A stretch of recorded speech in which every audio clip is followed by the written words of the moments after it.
बाहर आसमान काला पड़ चुका था। बादल इस कदर गरज रहे थे जैसे धरती पर कोई युद्ध होने वाला हो। बारिश की बूंदें इतनी तेज थी कि ऐसा लगता था मानो आसमान फट पड़ा हो। गांव के आखिरी छोर पर जहां मिट्टी की पगडंडी खत्म होकर कंटीली झाड़ियों में खो जाती थी, वही खड़ी थी एक टूटी फूटी सी झोपड़ी। मिट्टी की दीवारें जगह से चटक चुकी थी। टिन की छत से पानी टपक कर भीतर गिर रहा था और दरवाजा इतना कमजोर था कि हवा के झोंके से खुद ब खुद हिलने लगता। इस झोपड़ी में रहता था विक्रांत, उम्र 23 साल। पिता बचपन में ही चल बसे और माँ 2 साल पहले बीमारी से। अकेलापन उसका सबसे पुराना साथी था। दिन भर दूसरों के खेतों में मजदूरी करता, रात को लालटेन की मध्यम रोशनी में किताबें पढ़ता। उसका सपना बड़ा था, शहर जाकर पढ़ाई करना और वापस गांव लौटकर बच्चों को पढ़ाना। उस रात जब बारिश अपने पूरे शबाब पर थी, विक्रांत एक पुरानी किताब खोलकर बैठा ही था कि ठक ठक ठक दरवाजे पर दस्तक हुई। उसने चौंक कर देखा। इस मौसम में बाहर कौन हो सकता है? दस्तक फिर हुई, इस बार और तेज। विक्रांत का दिल जोर से धड़कने लगा। उसने हिम्मत जुटाई और दरवाजा खोला। रहस्यमयी आगंतुक। दरवाजा खुलते ही दृश्य ऐसा था कि विक्रांत कुछ पल तक हिल ही नहीं पाया। सामने खड़ी थी एक लड़की। भीगी हुई सफेद सूती साड़ी उसके शरीर से चिपकी हुई थी। बड़ी बड़ी आंखों में डर और थकान थी। होंठ ठंड से नीले पड़ चुके थे। भीगे हुए बाल गालों से चिपक कर उसके चेहरे को और रहस्यमयी बना रहे थे। हेल्प मी, उसकी आवाज कांपी। क्या मैं अंदर आ सकती हूं? विक्रांत तुरंत पीछे हट गया। हाँ, जरूर आइए। लड़की ने धीरे से कदम बढ़ाया। ठंड से कांपते हुए एक कोने में बैठ गई। विक्रांत ने तुरंत अपनी पुरानी चादर उसके कंधों पर डाल दी। कुछ देर तक केवल बारिश की आवाज और लड़की की कांपती सांसें कमरे में गूंजती रहीं। बातचीत की शुरुआत। आप इस वक्त यहां कैसे? Are you comfortable? विक्रांत ने आखिर पूछ ही लिया। लड़की ने थकी हुई मुस्कान दी। I am comfortable. मेरी कार गांव के बाहर कीचड़ में फंस गई। नेटवर्क चला गया। अंधेरे में सिर्फ तुम्हारी झोपड़ी की रोशनी दिखी, इसलिए आ गई। विक्रांत ने उसके लिए चाय चढ़ाई। घर में सिर्फ 2 कप थे, एक पीला पड़ चुका, दूसरा हल्का चटका हुआ। लेकिन उसी में उसने अदरक तुलसी वाली चाय उबाली। लड़की दोनों हाथों से कप पकड़कर बोली, आपका नाम? विक्रांत। और आपका? वो कुछ क्षण चुप रही, फिर बोली, माय नेम इज प्रिया। माया। आत्मीय बातचीत। माया ने चारों ओर देखा। टूटा रैक, मिट्टी का घड़ा, लकड़ी की मेज, सब कुछ सादा पर सच्चा। आपके पास भले ही कम सामान है, लेकिन यहां सुकून है और ईमानदारी। विक्रांत ने हल्की मुस्कान दी। जब खोने को कुछ नहीं होता, तब आत्मसम्मान ही सबसे बड़ा खजाना लगता है। माया उसकी बातों से गहरे प्रभावित हुई। बारिश थमने लगी थी, लेकिन दोनों के बीच संवाद का सिलसिला तेज हो रहा था। Did you find? अगर कभी मौका मिले तो आप क्या बनना चाहेंगे? माया ने पूछा। विक्रांत ने बिना सोचे कहा, आर यू कंफर्टेबल? शिक्षक, ताकि हमारे गांव के बच्चे किताबों से लड़ना सीखें, ना कि भूख से। असली पहचान। माया कुछ देर चुप रही, फिर धीरे से अपने बैग से एक कार्ड निकाला। तुम जानना चाहते हो मैं कौन हूं? विक्रांत ने हां में सिर हिलाया। कार्ड पर लिखा था, माया सिंह, जिला अधिकारी, जनपद चंदपुर। विक्रांत की आंखें चौड़ी रह गई। आप तो हमारी डीएम साहिबा हैं। माया ने सिर झुका दिया। आज मैं अफसर नहीं हूं, सिर्फ एक इंसान हूं, और मैंने एक सच्चे इंसान की तलाश यहां पाई है। तुमने बिना पहचान पूछे मुझे आश्रय दिया। यही असली भारत है। विक्रांत की आंखों में आंसू आ गए। अगली सुबह जब गांव वालों ने देखा कि डीएम साहिबा एक गरीब लड़के की झोपड़ी से निकल रही है, तो पूरा गांव दंग रह गया। मीडिया भी पहुंच गई। माया ने कैमरों की ओर देखकर कहा, यही है असली रोशनी, जहां ईमानदारी मिट्टी से उठकर भी चमकती है। उस दिन गांव के स्कूल के लिए फंड पास हुआ, सड़कों की मरम्मत शुरू हुई और विक्रांत को नियुक्त किया गया ग्रामीण शिक्षा प्रेरक। अब वो गांव के बच्चों को पढ़ाता है। उसका सपना सच हो रहा था। महीनों बाद एक धूप भरे दिन माया फिर उसकी झोपड़ी पर आई। इस बार भीगी हुई नहीं, बल्कि आत्मविश्वास से भरी हुई। उसने मुस्कुराकर कहा, so glad we had this conversation. Vikrant, अब आप सिर्फ इस झोपड़ी तक क्यों सीमित रहेंगे? आइए बाकी गांवों में भी उम्मीद की रोशनी पहुंचाएं। विक्रांत ने सिर झुकाकर कहा, जहां आप चलेंगी, मैं साथ चलूंगा। फ्यूचर। और इस तरह एक साधारण लड़का और एक बड़ी अफसर मिलकर गांव गांव घर घर शिक्षा और बदलाव की नई कहानी लिखने लगे। चंदपुर जिले का वो गांव जहां कभी बच्चे स्कूल जाने से कतराते थे, अब बदलने लगा था। विक्रांत की झोपड़ी अब बच्चों के लिए छोटा सा विद्यालय बन चुकी थी। मिट्टी के फर्श पर बोरी बिछी रहती और उसी पर बच्चे बैठकर पढ़ते। माया जब भी गांव आती बच्चों के बीच बैठ जाती, कभी कहानी सुनाती, कभी नक्शे पर दुनिया समझाती। बच्चों की आंखों में अब डर नहीं, उम्मीद झलकने लगी थी। विक्रांत और माया की नजदीकियां धीरे धीरे बढ़ने लगी। गांव वाले ये देखने लगे कि माया सिर्फ अफसर बनकर नहीं आती थी, बल्कि एक दोस्त की तरह हर झोपड़ी में जाती, औरतों की समस्याएं सुनती, बुजुर्गों के हाल पूछती। लेकिन एक जगह थी जहां वो सबसे ज्यादा समय देती, विक्रांत की झोपड़ी। वो घंटों बैठकर उससे बातें करती, कभी प्रशासन पर चर्चा, कभी जीवन पर, कभी सपनों पर। एक दिन उसने विक्रांत से कहा, तुम्हारे भीतर एक अजीब सा आत्मविश्वास है। शहर में होते तो शायद तुम्हें पहचानने में लोग देर ना करते। विक्रांत मुस्कुराया, शहर में शायद मैं भीड़ का हिस्सा बन जाता। गांव ने मुझे अकेला रखा, लेकिन उसी ने मुझे पहचान दी। माया उसकी बातों में खो जाती, अनकहे एहसास। बरसात बीत चुकी थी। अब खेतों में धान की हरियाली लहरा रही थी। एक शाम माया ने गांव के तालाब के किनारे विक्रांत को बुलाया। हवा ठंडी थी और आसमान में सूरज ढल रहा था।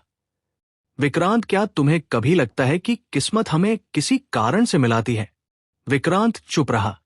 उसकी नजरें पानी की लहरों में डूबी थी। कभी कभी लगता है कि हम दो दुनियाओं से हैं। आप शहर की सबसे बड़ी अफसर और मैं बस एक मजदूर का बेटा। How to carry on? Maya ने उसकी ओर देखा। दुनिया अलग हो सकती है, लेकिन दिल की सच्चाई एक जैसी होती है। उसकी आंखों में कुछ ऐसा था जिसे विक्रांत अब तक टालता रहा था। अपनापन, मोह और एक अनकहा खिंचाव। गांव वालों की फुसफुसाहट। समय के साथ गांव वालों ने बातें बनानी शुरू कर दी। School work something. टीएम साहिबा बार बार विक्रांत से मिलने क्यों आती है? क्या वाकई सिर्फ स्कूल का काम है या कुछ और भी? लेकिन माया ने इन बातों को अनसुना किया। वो जानती थी कि उसके भीतर उठते भाव अब सिर्फ कर्तव्य तक सीमित नहीं रहे। पहली स्वीकृति। एक रात जब चंदपुर में शिक्षा उत्सव का आयोजन हुआ, माया ने मंच से भाषण दिया। हजारों लोग मौजूद थे। अचानक उसने विक्रांत को मंच पर बुलाया। यह है विक्रांत, जिस युवक ने साबित किया है कि असली बदलाव किताबों से आता है, भाषणों से नहीं। पूरा मैदान तालियों से गूंज उठा। विक्रांत की आंखें नम थी। उसने भीड़ की तरफ नहीं, सीधे माया की ओर देखा। उस एक नजर में बहुत कुछ था। आभार, सम्मान और अनकहा प्यार। नई शुरुआत का वादा। उत्सव खत्म होने के बाद रात को जब सब लौट रहे थे, माया धीरे से बोली, प्रॉमिस नेवर। विक्रांत, ये रास्ता हमने मिलकर शुरू किया है। क्या तुम वादा करोगे कि चाहे कितनी मुश्किलें आए, इसे कभी बीच में नहीं छोड़ोगे? विक्रांत ने बिना झिझक कहा, जब तक सांस है मैं साथ रहूंगा। माया ने उसकी आंखों में गहराई से देखा। उस पल में शब्दों की जगह खामोशी ने सब कुछ कह दिया। दिन बीतते गए। माया अब सिर्फ अफसर नहीं रही, बल्कि गांव की धड़कन बन गई। जहां जहां उसका जाना होता वहां विक्रांत भी नजर आता।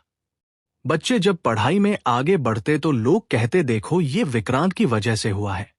और जब कोई समस्या हल होती तो गांव की औरतें कहती, डीएम साहिबा ने हमारी दुनिया बदल दी। लेकिन इन तारीफों के बीच फुसफुसाहट भी बढ़ने लगी। वो बार बार झोपड़ी में क्यों जाती है? अफसर होकर एक गरीब लड़के से मेलजोल, यह ठीक नहीं। एक दिन गांव के कुछ बड़े बुजुर्ग माया से मिलने आए। बिटिया, हम आपकी इज्जत करते हैं, लेकिन ये रिश्ता ठीक नहीं। आप सरकार का चेहरा है और वो एक गरीब मजदूर का बेटा। लोग बातें बनाएंगे। माया ने शांत स्वर में जवाब दिया, क्या ईमानदारी और सच्चाई अब रिश्ते बनाने की योग्यता नहीं रही? अगर विक्रांत गरीब है तो क्या उसके सपने छोटे हो जाते हैं? Make dream. बुजुर्ग झेम गए, लेकिन अफवाहों की आग कम नहीं हुई। अनकही बात का इजहार। उस शाम विक्रांत तालाब के किनारे बैठा था। बारिश का मौसम अब लौट आया था। हवा में मिट्टी की खुशबू थी। माया उसके पास आई। विक्रांत, मैं जानती हूं लोग बातें कर रहे हैं, शायद तुम्हें भी तकलीफ हो रही हो। विक्रांत ने उसकी ओर देखा। तकलीफ मुझे लोगों की बातों से नहीं, इस डर से होती है कि कहीं आप पीछे ना हट जाएं। माया ने गहरी सांस ली। अगर मैं पीछे हटना चाहती तो उस रात तुम्हारी झोपड़ी में कदम ही ना रखती। विक्रांत, मेरे लिए तुम्हारा आत्मसम्मान ही सबसे बड़ी दौलत है। I will always remember. Vikrant का गला भर आया। धीरे से उसने कहा, माया, मैं शायद कभी कह नहीं पाया, लेकिन मेरे दिल में तुम्हारे लिए जो जगह है वो किसी और के लिए कभी नहीं हो सकती। माया मुस्कुराई। उसकी आंखें भीगीं, और मेरे दिल में तुम्हारी सादगी ने जो घर बनाया है उसे कोई सत्ता, कोई पद कभी हिला नहीं सकता। उस रात पहली बार दोनों ने एक दूसरे के सामने अपने दिल की दीवारें गिरा दी। विरोध की आंधी। लेकिन अगली सुबह अखबारों की सुर्खियां चौंका देने वाली थी। डीएम साहिबा का गरीब युवक से नजदीकी रिश्ता, पद की गरिमा पर सवाल। मीडिया गांव में उमड़ पड़ा। कैमरों ने झोपड़ी के सामने डेरा डाल लिया। विक्रांत असहज हो उठा। ये सब मेरी वजह से हो रहा है। अगर आप चाहें तो मुझसे दूरी बना ले। माया ने उसका हाथ पकड़ लिया। नहीं विक्रांत, अब अगर दूरी बनी तो लोग जीत जाएंगे और सच्चाई हार जाएगी। एक फैसला। उस दिन जिला मुख्यालय में एक सभा हुई। मीडिया, अधिकारी और गांव वाले सब मौजूद थे। माया ने मंच पर खड़े होकर कहा, हां, मैं विक्रांत के करीब हूं, क्योंकि उसने मुझे वो सिखाया जो किताबें और सत्ता कभी नहीं सिखा सकती। इंसानियत। अगर ये रिश्ता गुनाह है तो मैं इसे खुलेआम स्वीकार करती हूं। पूरा हॉल गूंज उठा। किसी ने तालियां बजाई, किसी ने विरोध किया, लेकिन सच अब छुपा नहीं था। नया मोड़। सभा खत्म होने के बाद विक्रांत और माया अकेले खड़े थे। विक्रांत बोला, अब हमारे सामने सिर्फ दो रास्ते हैं, या तो समाज से लड़े या खुद को पीछे खींच ले। माया ने उसकी आंखों में देखा। और मैं वो रास्ता चुन चुकी हूं, जहां तुम मेरे साथ हो। दबाव की शुरुआत। माया और विक्रांत के रिश्ते को अब छुपाना असंभव हो गया था। मीडिया रोज नई सुर्खियां बनाती। डीएम की प्रेम कहानी, गरीबी और सत्ता का मिलन। ये बातें अखबारों और टीवी चैनलों पर लगातार गूंज रही थी। राजनीतिक नेताओं ने भी इसे मुद्दा बना लिया। ये अफसर अपनी जिम्मेदारी भूल गई है। पद की गरिमा दांव पर है। यहां तक कि सरकार से आदेश आया, माया सिंह का ट्रांसफर तत्काल प्रभाव से कर दिया जाए। गांव का समर्थन। जब गांव वालों को पता चला कि माया को यहां से हटाया जा रहा है तो सैकड़ों लोग कलेक्ट्रेट पहुंच गए। औरतें हाथ जोड़कर रो पड़ी, साहिबा आप मत जाइए, आपने हमें जीना सिखाया है। बच्चे किताबें उठाकर नारे लगाने लगे, हमें हमारी माया मैडम चाहिए। पूरा चंदपुर एकजुट हो गया। ये नजारा देखकर अफसर और नेता भी चौंक गए। विक्रांत का निर्णय। उस रात विक्रांत बहुत बेचैन था। माया, मैं नहीं चाहता कि तुम्हें मेरी वजह से सब कुछ गंवाना पड़े। तुम्हारा करियर, तुम्हारा नाम सब खतरे में है। अगर तुम चाहो तो। माया ने उसकी बात बीच में ही काट दी। विक्रांत, क्या तुम्हें सच में लगता है कि ये सिर्फ तुम्हारी लड़ाई है? ये लड़ाई है उस सोच के खिलाफ जो मानती है कि गरीब लड़का सिर्फ मजदूरी करेगा और अफसर सिर्फ महलों में रहेगी। अगर हम पीछे हटे तो सच हमेशा हार जाएगा। विक्रांत ने उसकी आंखों में देखा। वो आंखें अब किसी नदी की तरह गहरी और अटल थी। 2 दिन बाद जिले के सबसे बड़े मैदान में एक जनसभा बुलाई गई। हजारों लोग इकट्ठा थे। कैमरे भी हर ओर तैनात थे। माया मंच पर आई और बोली, हां, मैं स्वीकार करती हूं कि मेरा रिश्ता विक्रांत से है। उसने मुझे इंसानियत की ताकत दिखाई। आज अगर मैं उसे छोड़ दूं तो ये मेरे पद की जीत होगी, लेकिन मेरे दिल की हार होगी और मैं हारना नहीं चाहती। इसके बाद विक्रांत को मंच पर बुलाया गया। वो साधारण कुर्ता पहने खड़ा था, लेकिन आंखों में आत्मविश्वास था। मैं गरीब हूं, लेकिन बेईमान नहीं। मैंने माया को कभी अफसर नहीं समझा, हमेशा इंसान समझा, और इंसान से प्यार करने में कोई शर्म नहीं। पूरा मैदान तालियों से गूंज उठा। ऐतिहासिक फैसला। सभा के अंत में माया ने सबके सामने विक्रांत का हाथ थाम लिया। आज से हम सिर्फ अफसर और गरीब नहीं, बल्कि साथी हैं। चाहे सत्ता हमें स्वीकार करे या नहीं, जनता ने हमें पहले ही अपना लिया है। उस पल इतिहास बन गया। पहली बार किसी जिले की डीएम ने खुलेआम समाज और राजनीति के खिलाफ खड़े होकर अपने प्यार को स्वीकार किया। एक नई शुरुआत।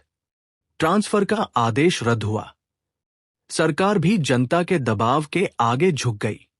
विक्रांत और माया अब सिर्फ सपनों को नहीं, बल्कि पूरे जिले के भविष्य को संवारने लगे। गांव-गांव में स्कूल खुले, सड़कों की मरम्मत हुई और बच्चों को किताबों से दोस्ती कराई गई। लेकिन सबसे बड़ी जीत ये थी कि अब लोग कहने लगे, अगर सच्चाई और साहस हो तो कोई रिश्ता नाम और गरीबी से नहीं, दिल से बनता है।